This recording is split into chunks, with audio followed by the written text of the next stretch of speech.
Okay guys, so we're going to do a little video lesson here on how to use stock scanners. So all of the scanners that you see here are powered by Trade Ideas. So you have to have a subscription to Trade Ideas in order to run these scanners. Now the actual scanners, each one has a unique formula, and these are proprietary settings that we've developed over the course of our trading careers. So this is all available to trading course students. And if you're a trading course student and you go onto the website, you'll see a link to download the stock scanners. So what you'll do is you'll take that link and you'll go to File. You'll do one of two things. If I emailed you the layout, then you'll go to Load Layout, and you can load it. Mine is right here. You can load it either from the desktop or your downloads folder or wherever it is. If I sent you the cloud link, then you'll load from the cloud. And you'll paste the link right here and click load. All right, and then your screen will populate something like this. They may all be stacked on top of each other. You may have to rearrange them, but it should look something like this, and you will have all of these scanners. All right, so these are how I find stocks to trade every single day. We know that there are thousands and thousands of stocks in the market that we could trade on any given day, but there's usually only a handful of 5, 10, maybe 20 stocks that are actually good candidates for day trading. So when we talk about what is a good candidate for day trading, it's something we review in our day trade course: proper stock selection, choosing the right stocks to trade. And inevitably, they're going to be stocks that have high relative volume. All right, so we want to be trading the stocks that all the day traders are looking at.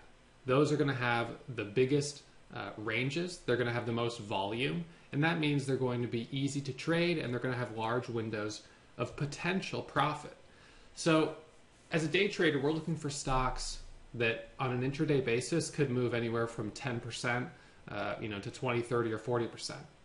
So what stocks today have the potential to make that kind of move? Right? It's not going to be very many. There's only going to be a few that have the potential to make 10% or 20% intraday moves. Okay, now these are the type of stocks that as an investor you may stay away from because you don't want to have all your eggs in one basket and then see 10% intraday moves. That's too much volatility. But as a day trader, we look specifically for volatility, and we need to learn how to capitalize on it. All right, so I start each day by looking at the gap scanner. This right here shows me the stocks gapping up. All right, so what does a gapping stock look like? Let's take a look here. TTHI. It's a stock that looks pre-market like it's going to open higher than it closed yesterday. All right, so this stock was at $2 yesterday, and then pre-market it's up at $2.86. So that's a big gap up. All right, now what causes gaps are typically some press release or some type of fundamental news from the company.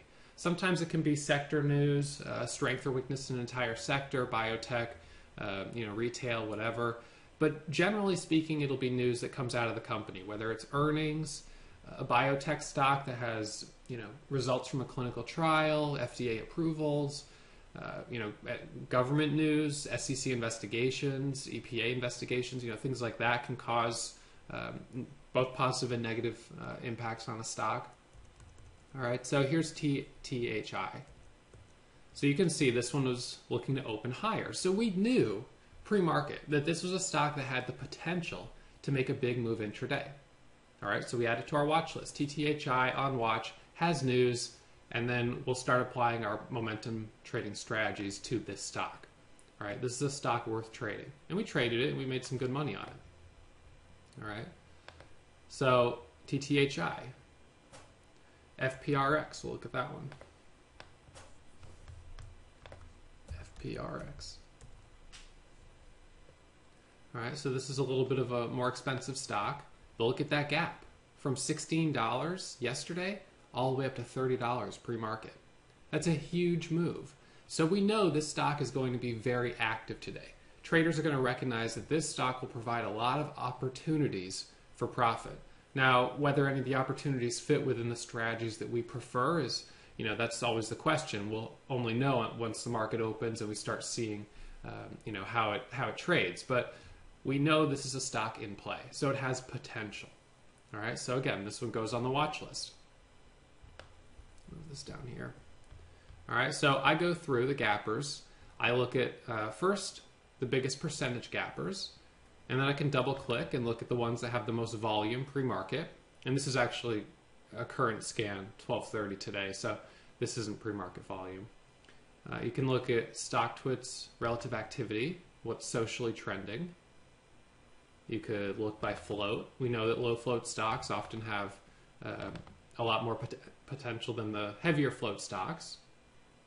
All right, so this is how I create my watch list every single day. It's the same routine. Now, there will definitely be stocks on here which are false alerts. You know, a stock gapping up with 100 shares, or you know, a stock, for instance, that's a buyout. Buyouts typically trade flat because the price is now determined. There's not really any speculation. If a stock has been bought out at $10, it's going to trade right around $10. I mean, it's pretty cut and dry there. There's a few exceptions, but for the most part, those are going to be not in play for day trading. All right, so the gap scanner, that's where we start. We also take a look at the pre-market movers. These are the stocks that have had the most range pre-market. All right, now this is a higher price list, so this is your watch list for higher price stocks. HCA. All right, $70, lots of range. BOFI, $115, lots of range. This dropped yesterday from $133 down to $99. Okay, so we know a stock like that will make really big moves. And if we want to get into a trade, all we really need to do is capture a small piece of that move in order to profit. So the bigger the moves, the easier it will be to capture a small piece and walk away with profit. A stock, for instance, that's only going to move 25 cents in the whole day, it's going to be really hard for us to capture any profit because the moves are so small. So that's why we wouldn't day trade a stock typically like Siri. Look at this one. See, this doesn't move enough. There's not enough profit potential. Now, if you're looking at the daily chart and you're thinking about making an investment long term, then you might say, well, my risk is more limited because it doesn't make big moves. So that makes it a little safer. But as a day trader, there's just nothing there for us. Same with Sprint. Daily chart, okay, maybe you take an investment on it, longer term position, but intraday, it just doesn't move enough. This has only moved like 8 cents today. All right, so the first thing every trader needs to do each morning is make their watch list. These will be the stocks gapping up, the stocks that have reported earnings. And, you know, I don't look each morning at all the stocks that have been reporting news or earnings. I don't look for the news. I look first for the stocks that are moving, and I look at the charts that I like, and then I go see what the news is on that stock. That seems to be the easiest way to do it. And I can research some things right here, TTHI, for instance. I can find out information about the float, the market cap, the percentage of short interest, stuff like that. Some basic info. All right, now once the bell rings, all right, I already have my watch list and I know which stocks I'm looking at for a trade right out of the gate. So I'll have the level 2 up, all right, but then I switch over to watching the high day Momo scanner. So we'll scroll this back to 9:30. All right, so the bell rings. These are the stocks right now, at this moment, that are surging on high volume. Okay, so sometimes this will be a stock that wasn't even on our watch list, but typically it will be one of the ones on our watch list because we were able to anticipate that this would be volatile out of the gates. All right, this was the surge out of the gates from 226 up to 259, and then up to 264, 270, to a high of 275. So we knew TTHI would be in play. Now, there's some traders that trade purely off high day scanners. They may not have been looking at this as a gapper, so they'll see it spiking up and they'll jump in on the first pullback. And that's why the first pullback and the second pullback are almost always so strong, because traders who missed the first easy entry see, all right, the stock is running, I'll jump in on the first pullback. I want to capture a piece of it. So they buy the first pullback, it gets bought up, and then we get that good secondary move. All right, so that's TTHI, surging up, that's all 931. So this is, again, helping me find the stocks with volume right now. Then we've got FPRX. Again, we knew this one was going to have volume and would be in play, so another one that was on our watch list. But sometimes one will pop up, MTW, maybe that wasn't on our watch list. Okay, now this one actually was on the watch list as a gap down for the move back up. All right, but in any case, we'll look for one that wasn't on the watch list. CFGN, that was in play yesterday. BOFI, that was in play. So KERX, that one I wasn't really watching. All right, so we see this one pop up at 9:43, and we take a quick look at the chart. Maybe it's in play, maybe it's not. I'd probably look at this and say, well, doesn't have a lot of volume. Not sure if I really like it. The daily chart's only so-so. So maybe I pass on it, or I just wait for more volume to come in.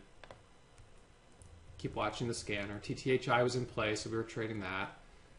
LF pops up at 110, actually 102, as soon as it breaks over the whole dollar. So LF from 102 up to 115. This scanner doesn't show us alerts below $1, although it probably would have been on here if we didn't have that filter. All right, so you see that popping up. Nice move on that. And this is literally how I find trades. Once the market's open, I watch this scanner. VTL, we got some really nice trades on this one. This one is a good example of stock that wasn't on my radar today. I wasn't even watching this. It wasn't a gapper. There was nothing to watch there particularly. We did trade it a couple days ago. It has a really nice daily chart with this big gap fill potential from 513 up to 1557. All right, so we had this one on watch a couple days ago. It starts to get into that gap again, and we say, all right, well, let's go for it. Let's take a stab. And we get that nice move here from 6 all the way up to 7, 750, and just below $8. I wouldn't have seen this if I hadn't been watching the scanner. Okay? So I also like to keep an eye on the surging up scanner. This tells me which stocks in the entire market right now have the most volume. As day traders, we're hunters of volume and volatility. We're looking for stocks that have a lot of people interested in them right now. So these stocks right now are in play at this very moment. So whether you turn on your computer at 12:30 or 2:30 in the afternoon, this will show you which stocks have volume at this moment. And then you can start looking for setups. This right here is our relative volume leader scan. Now TTHI is leading it, which is understandable. Oh, actually no, the TTHI has the most volume there. Let me double click here. Yeah, TTHI is leading the relative volume scanner. The problem with this though at this point is that it's kind of out of play, TTHI. So it still has really high relative volume, but we wouldn't actually probably be trading this at this point unless we were short from up here and just holding. So it will give some false alerts or show you some things that you may not be interested in. But these give you ideas, and ideas are important. Okay, so in addition to those scans there, and the last one that we have here is the gap finder. This scan only runs from 3:30 to 4 p.m.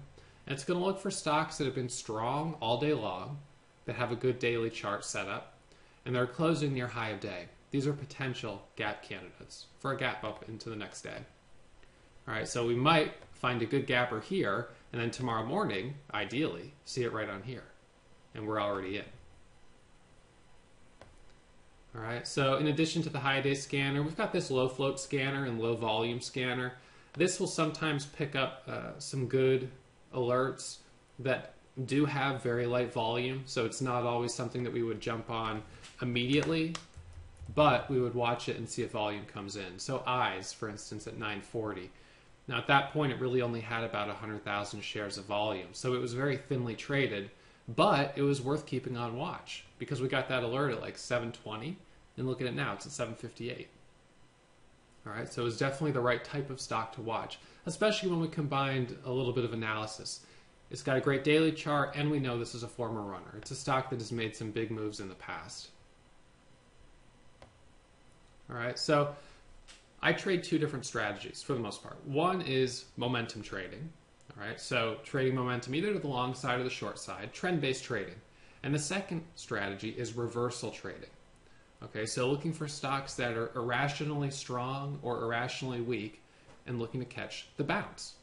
Okay, so we did that yesterday on, what was it, ZFGN. Okay, so we bottom bounced this, and I mean, this was obviously a huge reversal from 1090 all the way up to $20. We almost doubled off the low. So that was massive. That was related to news, but that was on this reversal scanner, a stock that's selling off really hard. Okay, now sometimes they're selling off because of news, and other times they're selling off just because the market's weak and the stock is among the weaker in the market. But we know stocks will only go down for so long before they reverse. It doesn't mean we start buying stocks that are just weak. We still need to wait for some indication of a reversal. All right, so we look for that bottoming tail and buy the first candle to make a new high. All right, so in this case, the entry would have been, let's see, entry would have been right here for the first candle to make a new high, and you'd be holding this until right here when you had a first candle to make a new low.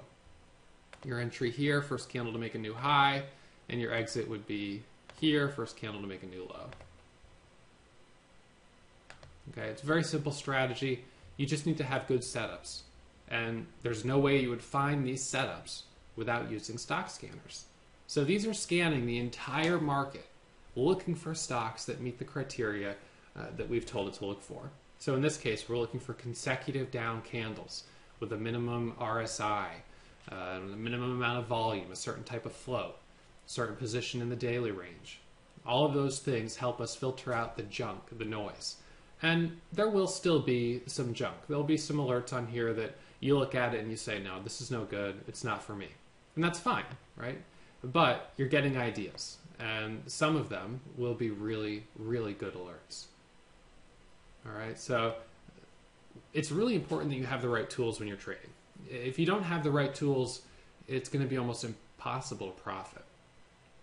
So the right tools include stock scanners, a good broker, a good charting platform, and of course the education, right? The skills. We've had a lot of traders that ask the question, how much money do I need to start trading? And we have a student this year who, with a $5,000 account, is up $78,000. So he's proving that it's not about how much money you have, it's about the skills that you have. Okay? We've also talked to students with $100,000 accounts that lose money every single day. So if you don't have a lot of money to start, that's not really a problem. First and foremost is the skill. All right, so hopefully this is helpful. If anyone does have questions on how to use these scanners, you're welcome to email me, ross@warriortrading.com.